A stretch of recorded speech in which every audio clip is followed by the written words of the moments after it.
Hello दोस्तों, कैसे हैं आप सब। उम्मीद है सब ठीक ठाक होंगे। आज के वीडियो में बात करने वाले हैं टीपू सुल्तान की नगरी और कर्नाटक के बहुत ही मशहूर शहर मैसूर के बारे में। वीडियो में आगे बढ़ने से पहले बता दें कि ये शहर कर्नाटक राज्य के दक्षिण में बसा एक बहुत ही खूबसूरत शहर है। ये शहर समुद्र तल से 770 मीटर की ऊंचाई पर 286 वर्ग किलोमीटर के क्षेत्रफल में फैला हुआ है। ये शहर बेंगलोर के साउथ वेस्ट में चामुंडी हिल्स की तलहटी में मौजूद है। दिखने में भले ही आम सा शहर लगता हो, लेकिन ये शहर 6 सदियों तक मैसूर साम्राज्य की राजधानी के तौर पर काम करता रहा।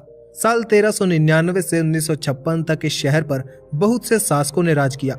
इसके इतिहास के अंतिम दिनों में यहाँ हैदर अली और टीपू सुल्तान ने राज किया था। इन्हीं दोनों शासकों के समय यहाँ पर सहतूत नामक फल उगाया जाने लगा था। रेशम के धागों से कपड़े बनाने और पहनने का चलन इसी साम्राज्य के इन्हीं 2 शासकों के समय में आया था।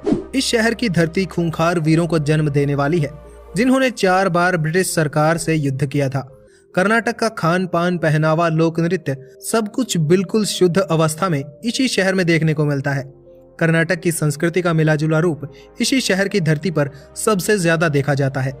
2011 की जनगणना के अनुसार लगभग 1 मिलियन के आसपास की जनसंख्या इस शहर में पाई जाती है, जो इसे जनसंख्या के मामले में कर्नाटक का तीसरा सबसे अधिक जनसंख्या वाला शहर बनाता है। 2018 में एक स्टडी की गई थी, जिसके डेटा के अकॉर्डिंग इस शहर में 1000 पुरुषों पर 1000 महिलाएं पाई जाती हैं, जो समाज में महिलाओं की स्थिति को काफी अच्छा दर्शाता है। इस शहर की कुल जनसंख्या में से 84% जनसंख्या पढ़ी लिखी है। वहीं शहर की जनसंख्या में 73% आबादी में हिंदू, 22% आबादी में मुस्लिम और बाकी बची आबादी में क्रिश्चियन, जैन और अन्य छोटे धर्मों के लोग पाए जाते हैं। इस शहर का इंफ्रास्ट्रक्चर मेट्रो सिटीज को टक्कर देता है। नॉन मेट्रो सिटीज के इंफ्रास्ट्रक्चर इंडेक्स में ये शहर टॉप पर आता है। इस शहर की इकोनॉमी भी अलग अलग क्षेत्रों में बटी हुई है। टूरिज्म और IT सेक्टर में ये शहर बहुत ज्यादा आगे माना जाता है।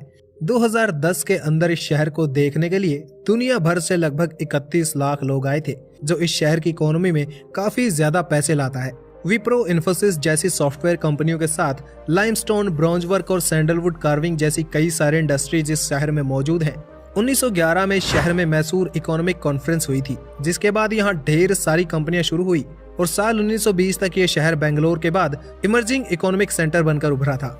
इस शहर में बेलागोला, बेलावाड़ी, हेबल और होट गली 4 मेजर इंडस्ट्रियल एरियाज हैं, जिनमें इस शहर के अंदर ढेर सारी मैन्युफैक्चरिंग और प्रोसेसिंग फैसिलिटीज मौजूद हैं। इसके अलावा नंजनगढ़ भी यहाँ का एक बहुत बड़ा इंडस्ट्रियल एरिया है, जो मैसूर के सैटेलाइट इंडस्ट्रियल एरिया के तौर पर काम करता है। यहाँ पर AT&S, नेस्ले, जुबिलेंट और TVS जैसी कंपनियों के बिजनेसेस मौजूद हैं। इतने सारे बिजनेसेस को सपोर्ट करने के लिए यहाँ ढेर सारे रोड्स भी बनाए गए हैं। नेशनल हाईवे नंबर 212 इसी शहर से होकर गुजरता है, जो भारत में तमिलनाडु और केरल के अंदर जाता है, जो इसके बाद केरल और तमिलनाडु में प्रवेश करता है। इस शहर में आपको चंडीगढ़ की तरह पब्लिक बाइसिकल सर्विस भी देखने को मिल जाएगी, जो आसपास के क्षेत्र में पर्यावरण को ध्यान में रखते हुए ट्रैवल करने में और शहर के प्रदूषण को कुछ हद तक नियंत्रित करने में मदद करता है। इस शहर में 1882 में बनी रेलवे लाइंस भी मौजूद है।